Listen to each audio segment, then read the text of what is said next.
Bonjour la belle diaspora, j'espère que tout le monde se porte bien. Oui, aujourd'hui nous allons parler des choses très pratiques de la gestion de notre vie quotidienne, même mensuelle ou annuelle si vous voulez. Parce que vous savez, la vie est un système. Je le dis souvent aux gens. Quand je lis, quand j'écoute, je regarde les documentaires, je comprends que ceux qui réussissent au jour le jour, semaine par semaine, mois par mois, année par année, ces personnes ont un système. C'est toujours bien d'avoir un système. Quand je parle de système, je parle d'organisation, je parle de discipline, je parle de structure. Ma belle, je t'assure qu'il y a beaucoup de temps qu'on perd quand on n'a pas de structure, quand on n'a pas d'outils qui nous aident facilement à gérer notre vie. On perd énormément de temps, d'énergie. Parfois, on ne sait pas gérer nos priorités. Donc, c'est des petits outils comme ça que je vais partager avec toi, des petits outils. C'est des outils qui changent totalement les vies. Écoute cette vidéo jusqu'à la fin parce que je vais aller crescendo. Je vais partir des outils de tous les jours vers les outils qui guident et qui structurent la vie en général. Le premier outil dont je vais te parler aujourd'hui, c'est le calendrier d'anniversaire. Je sais, ça te fait sourire, n'est-ce pas? Mais je te dis, tu ne sais pas combien tu vas gagner en temps, en énergie. Tu vas épargner le stress, je t'assure, quand tu as un carnet d'anniversaire. Aussi, c'est un carnet qui va t'aider à bien gérer tes relations sociales. Parce que, est-ce que tu sais que tout le monde sur la terre, je te dis, quand je dis tout le monde, tu vas penser à des gens, des personnalités publiques, des hommes et des femmes dans tous les domaines où ils sont vus, où ils sont visibles, ils sont applaudis. Je dis tout le monde jusqu'à nous tous. Tout le monde, je vous assure, a besoin d'attention. Dans la vie, tu accordes de l'attention aux gens, tu retiens leur attention. Ça, c'est ce que je vais te dire dans cette vidéo. Et parfois, ça passe par des choses qu'on appelle des petites choses, comme souhaiter à quelqu'un son anniversaire. Et je sais, ma belle, que quand nous vivons dans la diaspora, nous avons énormément de choses à gérer. C'est vrai, parfois, nous ne nous comprenons pas, mais on se comprend. On a beaucoup de choses à gérer. Et c'est important d'utiliser cet outil parce que tu ne souhaites pas perdre tes relations, ces bons amis que tu souhaites garder dans ta vie, les accointances. Présenter même, c'est aussi une forme de respect par rapport à l'autre, les collègues par exemple. Quand tu écris à un collègue le jour de son anniversaire, ça fait du bien. Ça t'aide à créer de meilleures relations même au travail. Parce que je t'ai dit, quand tu accordes de l'attention à quelqu'un, tu retiens son attention. Donc, un calendrier d'anniversaire, c'est simplement un calendrier, comme tu connais le calendrier, mais il sera parsemé, mois après mois, des dates d'anniversaire de ces personnes que tu aimes bien, de ces personnes que tu souhaites garder dans ta vie et ces personnes avec qui tu souhaites organiser de belles choses. Voilà. Donc, le calendrier d'anniversaire est un outil qui va énormément t'aider en 2024. Le deuxième outil dont je vais te parler aujourd'hui, c'est l'agenda. Plusieurs vont partir maintenant parce que je ne sais pas ce que les gens ont contre l'agenda. Qu'est-ce que beaucoup de gens ont contre la tenue d'un agenda? Un agenda peut être physique comme un papier ou électronique. Et ça devient même encore plus facile. On a des agendas dans notre téléphone. Donc ça devrait être très facile, ma belle. Parce qu'un agenda va te sauver la vie. Un agenda va t'aider à ne pas oublier un rendez-vous important. Un agenda va t'aider à anticiper sur certaines choses, à te préparer, à ne pas être dans le stress à la dernière minute. Un agenda va t'aider à planifier. Un agenda est aussi un visuel en fait, parce que tu as des éléments visuels devant toi qui te rappellent ce que tu dois faire.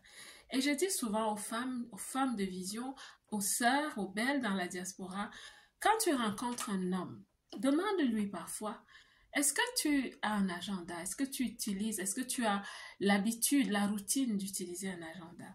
Ça les fait rire, mais je vous assure, quand quelqu'un te dit non, ça dit énormément de qui il est. Et je prends l'exemple de l'homme ou la femme pour l'homme, mais nous, on est des femmes, donc on va parler des hommes un peu. Je parle des hommes, pourquoi? Parce que si tu souhaites faire ta vie avec quelqu'un, c'est intéressant de savoir comment est sa psychologie par rapport à la gestion des priorités, à la gestion du temps, à la gestion des projets? Est-ce que c'est quelqu'un qui s'est anticipé? Parce que je t'assure, quand quelqu'un n'utilise pas du tout un agenda, ça dit énormément sur lui. Et généralement, la vie ou une certaine partie de la vie de ces personnes est parfois chaotique. Et ça, c'est une vérité. Maintenant, le troisième outil que je vais t'encourager à utiliser, c'est les applications de gestion de tes dépenses. Oui, la gestion de tes dépenses. Nous sommes habitués à juste nous lever, prendre un peu d'argent, aller faire les courses, parfois déborder au niveau du budget et avant la fin du mois, pour ceux qui sont personnes de carrière ou salariés, avant la fin du mois, tu n'as plus rien. Et même certains entrepreneurs, la mauvaise gestion. Donc, maintenant, il y a des outils. Il y a des outils qui t'aident à faire la gestion de tes dépenses. Imagine que tu aies une application dans ton téléphone, par exemple. Une application qui va t'aider à suivre tes dépenses, à catégoriser tes dépenses, à planifier tes finances, à suivre tes dettes. Imagine que tu as un outil pareil. Quand je te parle de ça, je sais que tu as l'impression qu'il y a des poids qui quittent tes épaules. Tu te dis, mais je n'ai donc pas besoin de casser ma tête ou de déborder mon budget. Non, il y a des applications, je te donne ici des noms, il y a des applications qui peuvent t'aider à gérer tes finances, oui, tes dépenses. Je vais par exemple te donner une astuce. Tu peux commencer par avoir un menu par mois. Tu me dis, mais tu es hors sujet. Non, je ne suis pas hors sujet. Parce que quand tu souhaites gérer tes dépenses, c'est bien d'avoir aussi un overview, une visibilité de ce pourquoi tu vas dépenser cet argent et comment est-ce que tu vas budgétiser. Donc, moi, ce que je fais, c'est j'ai un menu mensuel. D'accord? Ça veut dire que chaque semaine, j'ai un menu. Je sais que lundi, voici ce que je veux, matin, midi, soir. Mardi, mercredi, jeudi, vendredi, samedi, dimanche. Je reprends une autre semaine. Si la première semaine, c'était le poisson, la deuxième semaine, je ne mange pas énormément de viande, mais ça va être un peu dans ce sens-là. Les protéines, la viande et beaucoup de légumes, bien sûr, toujours des légumes. La troisième semaine, ça va être peut-être, disons, végétarien. La quatrième semaine, ça va être peut-être le jeûne. Ou alors quelque chose de plus léger ou tout ce que vous voulez. Mais l'idée est de partir d'une base. Une base avec une visibilité de « Ok, je vais dépenser ce mois, mais je vais dépenser pourquoi ?» Donc, chaque semaine, tu as un budget. Et généralement, tu as aussi des applications qui fonctionnent comme des enveloppes. Ça veut dire que chaque mois, tu détermines dans une enveloppe ce que tu vas dépenser. Moi, je vous assure, moi, ce que je fais souvent, c'est que je crée 4 enveloppes par mois. J'ai une enveloppe par semaine. Pourquoi? Parce que je tombais toujours dans le piège de me dire, je vais à la boutique pour dépenser 50 €. Mais quand j'arrive là-bas, voilà, vous comprenez ce que je veux dire? Alors, quand je me fais des enveloppes physiques comme ça, et quand je vais à la boutique, je prends juste les 50 € et je sais exactement, parce que j'ai mon menu, je sais exactement ce que je vais dépenser et ça m'aide énormément. Et je vous assure, cela va vous débarrasser de beaucoup de tracas, de beaucoup de peine. Vous faites un travail une seule fois. C'est-à-dire, vous établissez vos menus sur le mois, vous pouvez le faire en famille, ça peut être très agréable. Et puis après, vous vous dites, chaque semaine, qu'est-ce qu'on va allouer? Ou chaque mois, et comment on divise par semaine? Et vous mettez ça dans l'application, ça se gère bien, ça se gère facilement. Vous êtes sur la route, vous êtes sur votre chemin on peut même dire de prospérité, ça commence par ça. Ne négligez jamais les petits commencements. Maintenant, nous allons un peu élever le niveau au niveau des outils. Je parle énormément du plan de carrière. C'est un outil de développement personnel / développement professionnel. Un plan de carrière est utile, tellement utile à avoir. Parce que vous voyez les femmes, nous sommes toujours « Oh, je suis salariée, oh, j'ai un petit boulot quelque part, je me bats quelque part. » Quand tu es comme ça, dans la débrouillardise, je parle de l'état d'esprit, je ne parle pas du travail que tu fais, mais quand ton état d'esprit est celui de la débrouillardise, ta vie risque aussi de porter des fruits de débrouillardise. Mais quand tu as un plan de carrière, c'est-à-dire que oui, tu es salarié, mais tu as une vision. Tu es salarié avec vision.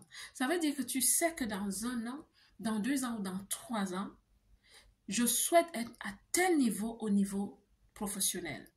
Ça n'a rien à voir avec ce que tu fais aujourd'hui.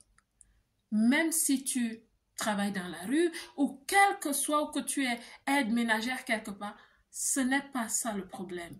Le problème est de savoir que dans ma tête, je dis dans ce que je fais, je deviens une femme de carrière. J'ai des objectifs à atteindre. Dans 1 an, dans 2 ou 3 ans, je ne souhaite plus être où je suis aujourd'hui. Ça veut dire quoi? Ça a aussi des retombées au niveau financier. Parce que plus tu postules vers le haut, plus tu gagnes.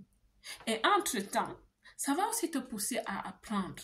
Il y a des femmes qui n'aiment pas lire. Tu vas voir, quand tu deviens une femme de carrière et que tu as des objectifs de carrière, que tu sais exactement ce que tu veux atteindre, comment tu veux raisonner désormais, comment tu veux parler, communiquer désormais, comment est-ce que tu veux te comporter. Quand tu as des plans de carrière, ma belle, tu seras obligée de rentrer dans les livres.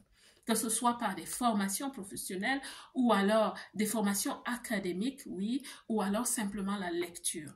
Tu vas être obligé de rentrer dans la lecture, mais tu vas te réjouir de le faire parce que tu as une vision. Voilà.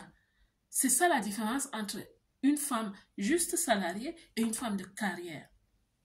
C'est une autre dynamique. Maintenant, le high level des outils que j'ai pour toi aujourd'hui, le level up, c'est-à-dire l'outil de la vie. C'est-à-dire que dans la vie, on nous dit toujours d'avoir une vision. On nous conseille toujours d'avoir une vision.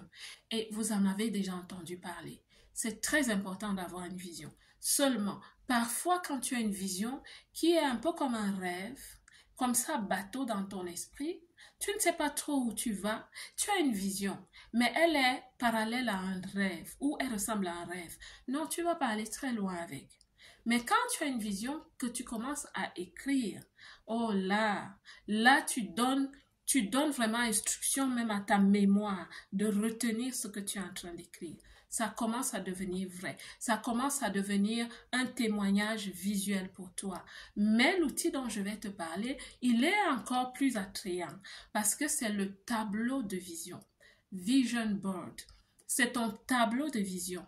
Ça veut dire quoi? Ça veut dire que c'est un tableau qui est organisé pilier par pilier, domaine par domaine de ta vie, ce que tu souhaites atteindre en 2024.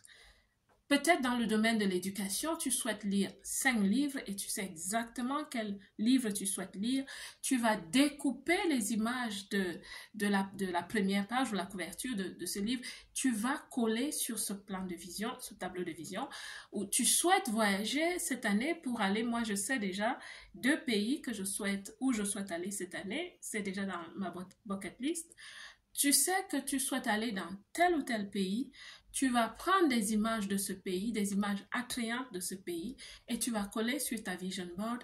Tu souhaites avoir un chiffre d'affaires ou un salaire ou négocier ton salaire à un certain niveau. Tu vas mettre ce montant. La vision board est vraiment attrayante et c'est magnifique de le faire, surtout de le faire en groupe, entre copines ou en famille. Voilà, c'est un outil de développement personnel très puissant. Voilà les 5 outils de gestion de ta vie qui vont vraiment t'aider en 2024. Essaye de t'y mettre. Si tu utilises au moins 2 de ces outils, je t'assure d'ici la fin de l'année, tu viendras me dire que ta vie a changé. Tu viendras me dire que tu es plus sereine. Tu as moins de stress. Pourquoi? Parce que ça te parle de l'organisation. Ça te parle de la planification. Ça te parle sincèrement de la sérénité, de la gestion du stress, la gestion des priorités. Voilà. Écoute ma belle, j'espère que cette vidéo va vraiment t'aider. J'espère que tu vas revenir dessus, que tu vas prendre un stylo et un papier pour prendre des notes et surtout que tu vas chercher les applications que je t'ai présentées, surtout les applications de gestion de tes dépenses et que tu vas vraiment prendre une application, tu vas la mettre dans ton téléphone et tu vas essayer de faire ce que je t'ai dit dans cette vidéo. Écoute la belle diaspora, à bientôt, que Dieu te bénisse, moi. Je vous aime.